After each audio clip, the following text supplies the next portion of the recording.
Hello, welcome to the Uncensored match build-up show. Liverpool taking on Manchester United on Monday. We're here to talk about it. I've got Sam Edgar here, I've got Joe Stanley and Mr. Aubrey Reynolds, who's told us some very interesting stories before we filmed this.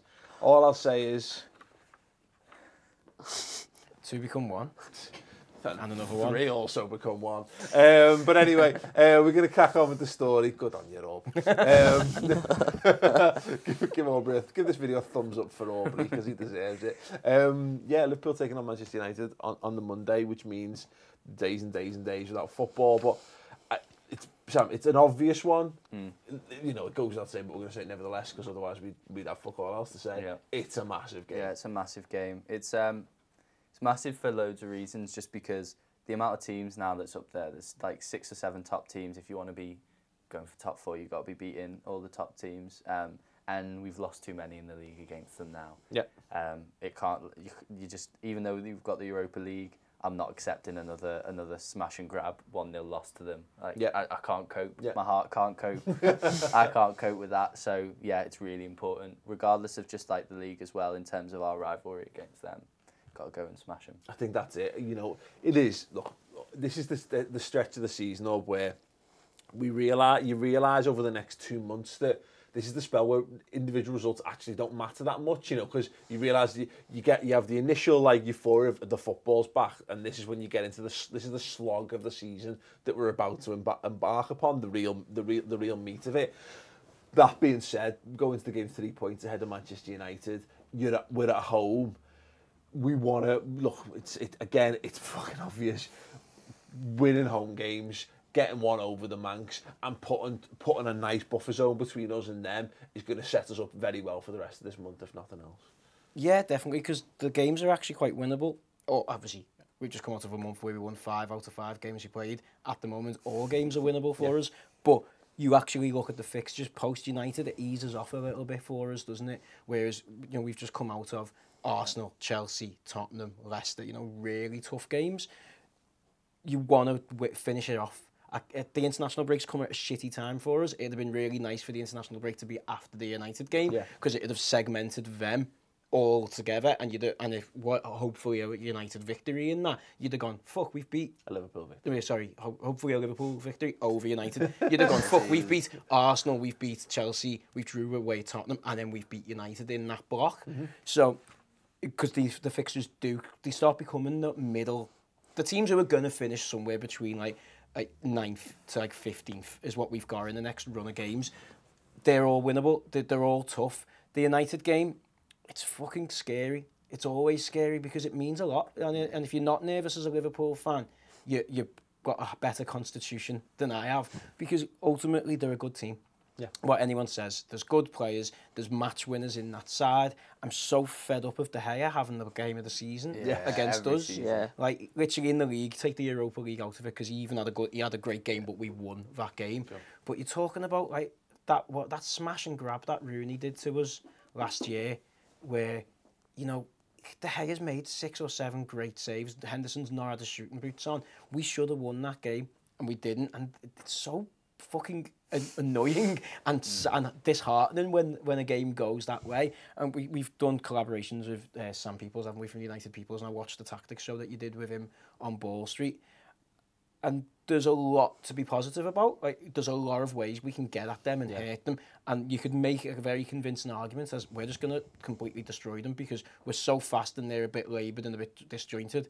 But then there's also the fact that it's fucking Mourinho, master of the dark art. It's Manchester United. It's one of those games. And again, let's throw another obvious cliche out of form, but goes out the window, yada, yada, yada. I think you're right. I think, Joe, this is one of those games that has to be taken in isolation. But I'm personally so much happier and so much more confident going into this game because, again, the one thing that I would say is has been and will continue to be and will become an improving hallmark of Jurgen Klopp's Liverpool side is intensity, and it's players going out there, and it's not just about getting up for big games. I back us to get up for every game of football, but even more so the big games to go out there and literally leave nothing on the pitch. Yeah, I agree. To be honest, I think we'll go out there and we'll dominate, basically. You know what United are going to do. They're going to park the bus, aren't they? Typical Mourinho style. Yeah. They're going to come to Anfield, they're going to park the bus.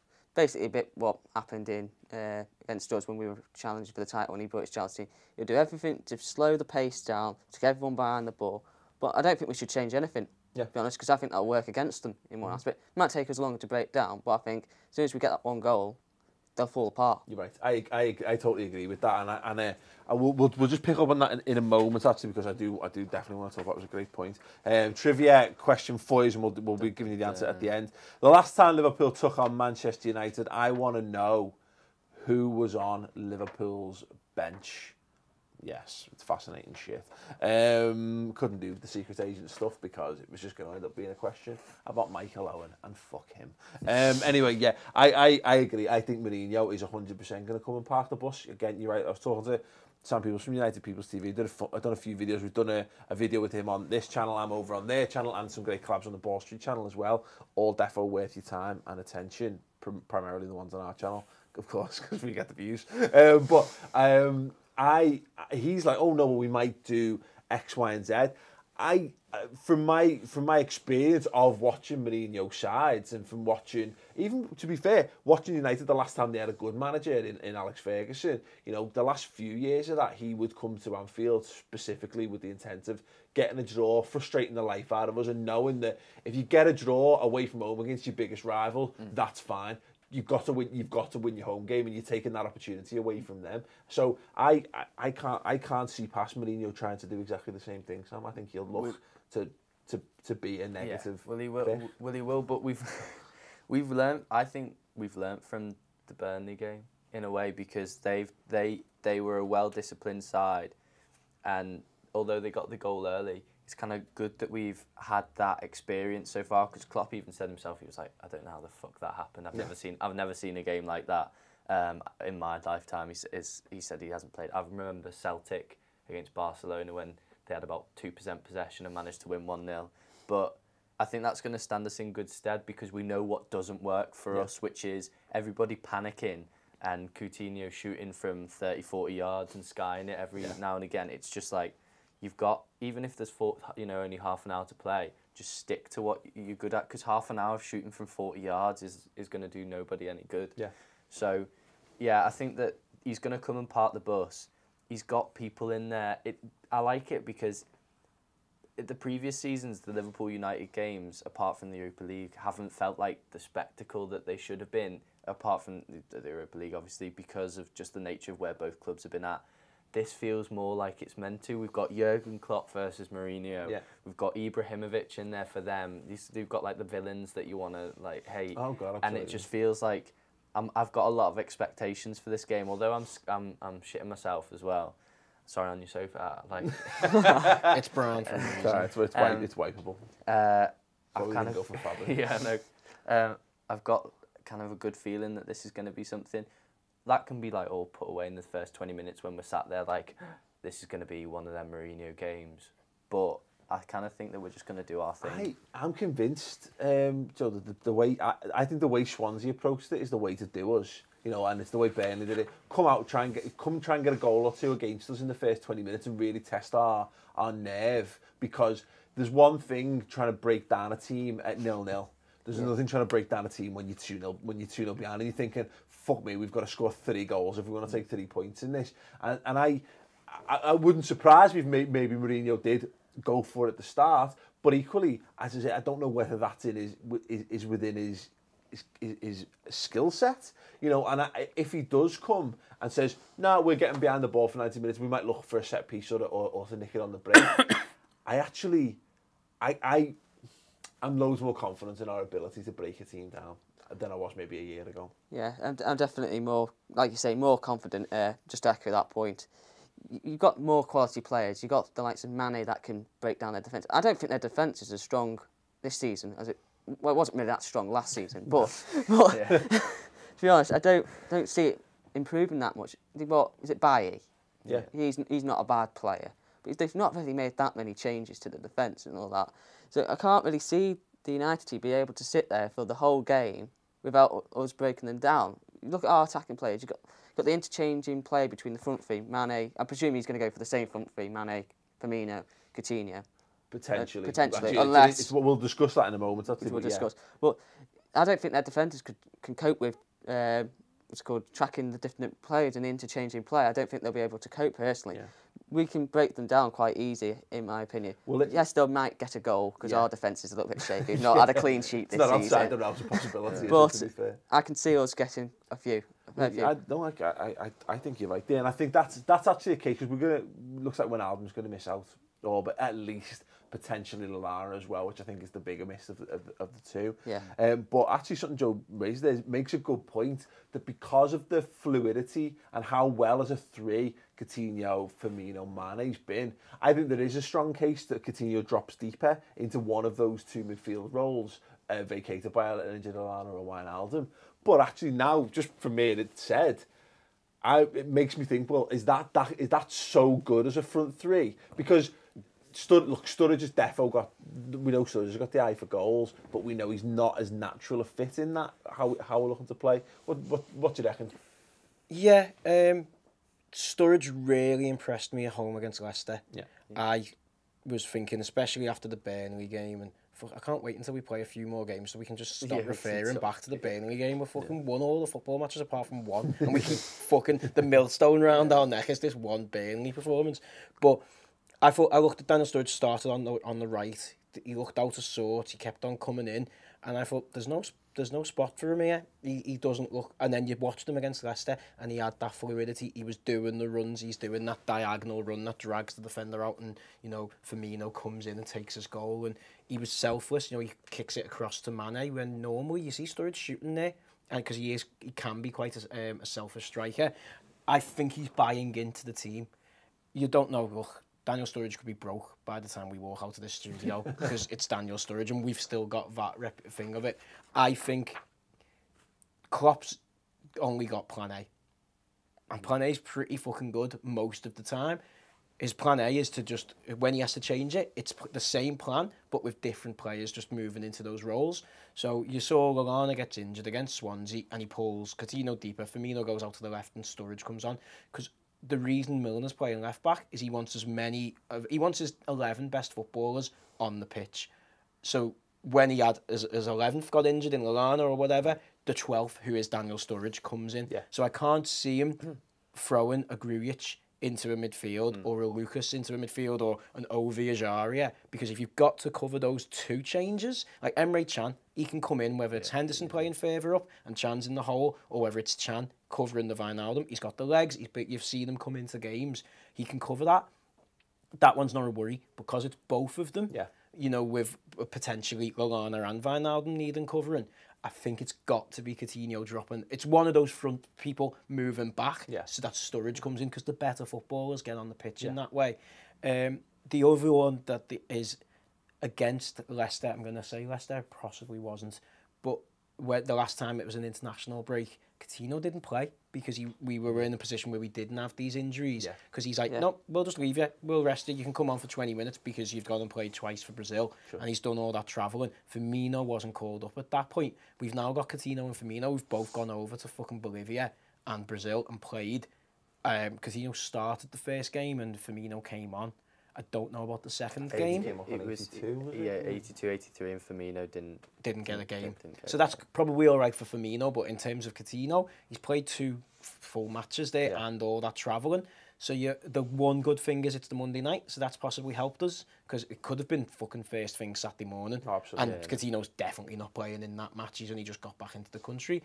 So unfortunately, there are a few little areas where you're like, okay, so Phil's probably a bit jaded and tired. Yeah. Do you put him into the more work midfield role that Wijnaldum's got to do? Fuck, why did Wijnaldum have to get injured? Hopefully Lallana's back, because you don't want to be changing 2 of the 3 in that midfield. But ultimately it comes down to, like, I'd be perfectly happy if Grujic does start that game, because that shows Jurgen Klopp's got fucking big balls and confidence in that lad. You said the news show on Facebook, and there's a thing we're doing probably for now. Whether it continues, we'll see. The Facebook page, facebook.com/the Redmen TV. Anyway, daily news topic, and the mention of Jurgen Klopp saying, "I'll play a kid. I'd rather play a kid than buy a player or whatever." And that, just on the back of that, and you mentioned the name, it actually doesn't. you wonder whether it's coincidental timing, or could it mean Marco Grujic is ready, or as you say, even Aubrey and Joe or something like that. You know, if he's not afraid to say it. He doesn't strike me as the kind of manager who would therefore not be afraid to do it because I don't think he'd say it if he wouldn't do it. Yeah. Kevin Stewart as well. I don't know whether he'll feature, but he's a competent player in himself. When he's got the ball, it's funny because he watches Redmen TV. Fan, legend. If you want to get a start, you need to watch Redmen TV. Yeah. I was going to say though, but he's a competent player for a young lad, even though he's not that young compared to how young players are at the moment. He's actually he's actually an old young compared to like me. He's 23 or something. Compared to me. He's technically older. Well, not technically. He is legitimately older than Danny Ings. Which in your head you don't. So he isn't a young player. Let's scrap that. He's an experienced player. He's the most experienced player in the squad. There we go. We've got another experienced centre mid that we can throw in there. But he's played in important games. I think the issue we face in this is it's the nature of how we've changed, because the guys who are playing in these positions, who've made these positions their own so far, are actually both wingers by all accounts. You know, they've played a lot of time on the wings in the last couple of years in Lallana and Wijnaldum. So we're used to dropping guys back in. The options that we've got, unfortunately, are actually more deeper guys pushing forward, which would be in some respects a return to what we were doing in the year before. 4-2-3-1, exactly, because you could put Emre Can in and you could put him in one of them positions, or you could put Henderson in one of those positions, or you got Lucas there as an option. You put Lucas in as a holding midfielder and put Can and Henderson up front, but immediately, is that you've got guys who are more naturally inclined to play the better deeper in the pitch. So I do think that Coutinho does make sense in that regard, and it's a question of then who is that extra man, because I still think that will prove to be Henderson's best position, but I don't think he's got the goals in him. He hasn't proven he's got the goals for that position. The thing is, ultimately, we pretty much know our 11. Yeah. It's the Firmino in the 9, isn't it? And it's that team. When everyone's fit, if we had a game, that's the team Klopp would pick. You want to make as minimum amount of changes to that team as possible. Now, let's say worst case scenario, we've got to replace Lallana. So is that just dropping 2 fresh players into those positions? Because ultimately you've got Jordan Henderson in the 6, which has been his first team, and then you've got an injured Wijnaldum who needs covering and an injured Lallana. You don't throw Kevin Stewart into the 6 and then move Henderson out, because essentially you've changed all 3 of that midfield. So you're dropping, you put, let's say, Kev Stewart in, Henderson moves forward, Coutinho moves in, Sturridge moves in, which means Firmino so you're moves making left. You're making 5 to 6 changes to that team when really you're only meant to be covering 2 injuries, because I'd say everybody else is fit. Coutinho's well rested enough, he slept on the plane, he can play. You're just having to... He did have a tremendous Brazilian neck pillow. I don't know if anyone saw this. I did. The Instagram photo. Can I just jump back to the putting the kid in? Yeah. Putting one of the youngsters in, like Stewart or something. That could be a spark of genius, because he's an unknown quantity. You think Grujic, unknown quantity. United might not know how to handle him. He's a big lad, and I think he's got a bit of strength behind him. I think it'd be more of a Grujic or an Ajarian if it was going to go that way. I agree. I think the Grujic one is interesting because he's a fucking unit. Man United are a big team. Having someone with the physical presence, and that's a big test for him. But also, I mean, like historically, I'd be like, do I really want it? This untested lad going into these big games. But again, if he does, and I'm not saying he will, that does a number of things. It says Jurgen Klopp's going, go on, lad, I back you. And there's a weird thing between managers we've had in the past going, I back you, and then the shit. To someone, Jurgen Klopp, going to back you, and how that seems to have like it makes them walk out 10 feet tall and broad-chested, you know. They are like reserve players in a way. Seem to have a bit more steel about them than they have in the past, and we don't have those like kind of like wet plays you put on, like the Sebastian Leto's that you're like, oh fuck's sake, he's coming on. Even or just like do you know what I mean? Teixeira from last year, you know what I mean? Like you trade up in the squad. Grujic is that position, or even Ajaria is that position, the Teixeira position, who gets 3 or 4 starts at most in the season. And you're looking down it, there's no way I'd be advocating throwing Teixeira into the United game. I'd be like, get if you have to change the whole team just to shunt everyone round, you get Lucas on the pitch, you get Kev Stewart on, because Teixeira was too weak, wet, you never really knew it. Whereas I wouldn't be I'd be surprised if Grujic started, but I'd also be confident to see what he's going to do. I just think ultimately you've got to not mess the team about too much. So his decision's going to be, I think Emre Can definitely comes in for one of them, and then you hope Lallana's fit, and then that's only one change, and Emre Can's a fucking fantastic footballer. I just wonder whether we're changing things around too much, though. Again, this is the nature of football. This is the nature of Jurgen Klopp. This is not me going like he doesn't know what like he doesn't know what he's talking about. For me, ultimately, whatever he does is a better decision than I could have made because he understands it better than I do. Sitting right here now, I'd rather see Henderson in one of the advanced positions and Can going back to sitting deep. If only because Henderson's played a lot more football, so he's bang up to speed as well in terms of his match fitness. And I think he's faster. I think he's more mobile. So much of what we've been doing, the good work they've been doing, has been based on Lallana and the work rate. And look, Lallana's not the fastest guy by any stretch of the imagination, but the effort and the non-stop running that he's put in, I see that in Henderson more than I see that in Emre Can. Do you think Can's got the discipline to come into this game now and stay in that number 6 role? You know what? A year ago, head, no. But look at the performance against Villarreal at Anfield, where he's injured and we drop him straight back in. Klopp never ever does that. But he dropped him in, he gave him that opportunity, and he was just mercurial in that game. Absolutely fantastic. The season's not kicked on for him because of injury problems. But in my head, I just kind of feel that, you then, because Henderson kind of played the number 60 role for England. He was coming close to the defence, picking it up and then going forward. So he's been doing that. And I don't know whether to then drop him in the Man United game and be like, you're not doing that anymore. I saw the hallmarks of we'll drop Emre Can in that position and he'll have a wailed. Of course he can do that. He was doing that for fun last season. How did we not know? The thing is, I'd have gone like, look, I was like, I think what most Liverpool fans are like, which is Jordan Henderson's covering that until Emre Can plays, and he's the DM. Then you read that Melissa Reddy article on Goal, which is a fantastic one, which was Jurgen Klopp took Jordan Henderson aside and said, "You're my 6. You're going to learn the 6. You're going to basically have to learn it." And Jordan Henderson went away and Jordan Henderson went away and watched loads of videos of holding players. He's the holding player. Emre Can's not going to play in the holding. If you read that article and you basically see the work that Jordan Henderson's been doing in learning a position, he doesn't learn a position to then be to play it for 10 games and then fucked off. Every time. But if that's the case, because there's no evidence to suggest Emre Can, because every time he's come on this season, he's come on deeper, and Henderson has moved forward in those instances, in the limited instances, that it does say that if he's not moving Henderson, then we probably will get it will be Grujic or whomever. We will plug someone out the cold who's more likely to play in that position rather than play someone out of position. Yeah. So it's going to be very, very interesting to see, if nothing else. The thing that worries me about Henderson going into the game is he's walking the tightrope, disciplinary tightrope. I think I'm not sure whether I've read this correct, but I'm sure he's like 1 card away from a booking. So whether shifting position might work in his advantage there in the cardboard. Honestly, I think it's going to happen eventually, isn't it? He'll probably get booked this game. There's no way Henderson walks out of Liverpool United without a yellow card. It's as simple as that, isn't it? Put a cheeky bet on it. He'll feel he has to, he won't. Should we have a key man prediction then?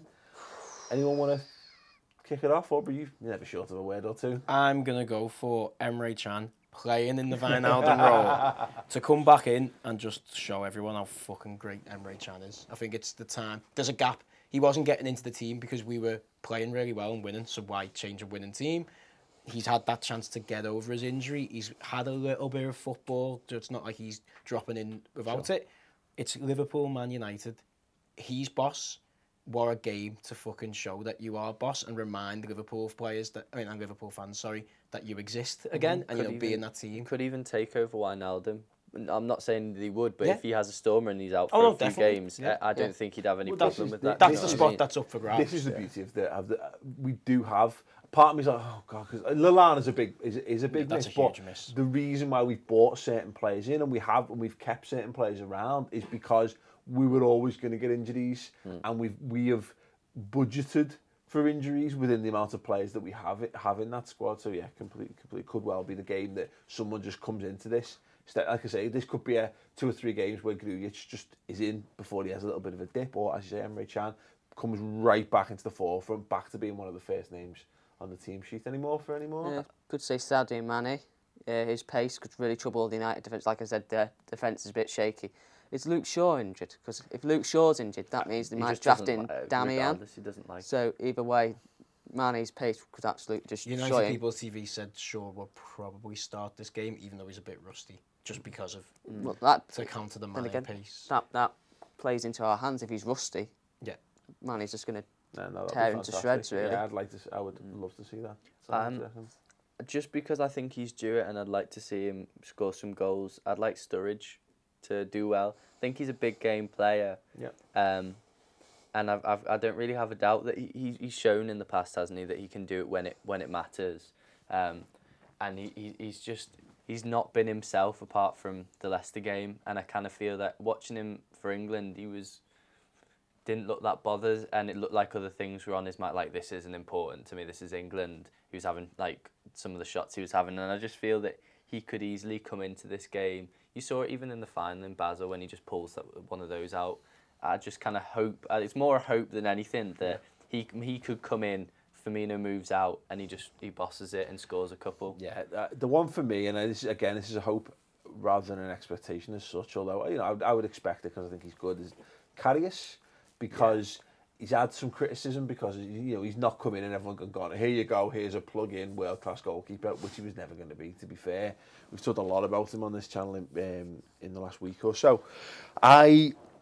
He will be a big talking point going into this match, regardless. Could be a Grujic, could be a talking point, but everyone will be going, because there have been a few people saying Mignolet deserves to come back in for this game. If Karius starts, again, it's a big confidence boost for him, but there will be a percentage of fans looking at him and going, I don't agree with that. And because basically people are knobheads, there'll be a gang of people who are waiting for him to make a mistake so they can say, I said Mignolet. I said Mignolet, as though that somehow makes you a better human being, when really it makes you the worst one. This is what we were talking about when people think I'm arrogant. Isn't it? That's what this is that thing, isn't it? Yeah. It's about you. It's not about you. But no, I want him to be a non-issue. Yeah. He doesn't have to be a worldie, but I want him to make a couple of saves, prove he can, prove himself a solid Liverpool goalkeeper, and there's almost to not be talking about him. I know that's not a key man prediction, but it's key by lack. To be fair, I don't think Karius has been that bad. Yeah. Everyone's making a bigger deal out of it. He's been fine. I think he's been marginally... He's not been worse than Mignolet, which is not high praise, but it is what it is. You wouldn't say, we've talked about this already, but you wouldn't say either of them was head and shoulders better than the other one. But I would say Karius' all-round footballing ability just about edges it. Better with the ball at his feet and stuff like that. Exactly. So let us know your key man prediction in the comments below. Score prediction, Aubrey. 3-1. Obviously to us. Obviously. I was going to go 3-1. You can go for 3-1 still. Yeah, 3-1. Score predictions or anything like that. How do you reckon that 3-1 is going to unfold? 3-0 to us, and then second half corner goal to them. I think we'll go 2-0 up in half time, 2-0, and then I reckon they'll get a goal in the second half, make it a bit shaky, and then we'll come on and then counter attack and nick another goal just in front of the cop. I'm going to do a different one to I did on the podcast, so that I've covered two bases there. So people are going to think I'm good, whichever one they listen to.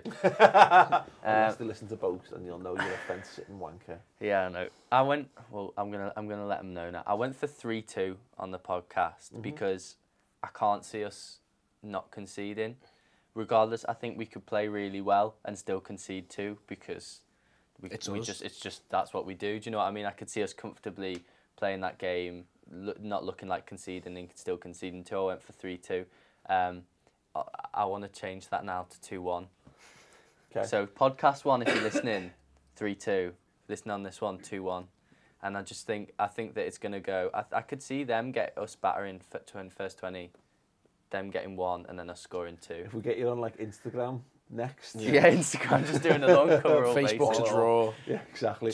I've got this game for me, because we keep talking about this, and I think we will persist in talking about this until inevitably at some point Liverpool either lift the league title or fall short, as we always seem to do in the Premier League era, is that I feel this is going to be one of those lessons games, and hopefully it's one that we come out on top on, and I think we will. I think we will win this.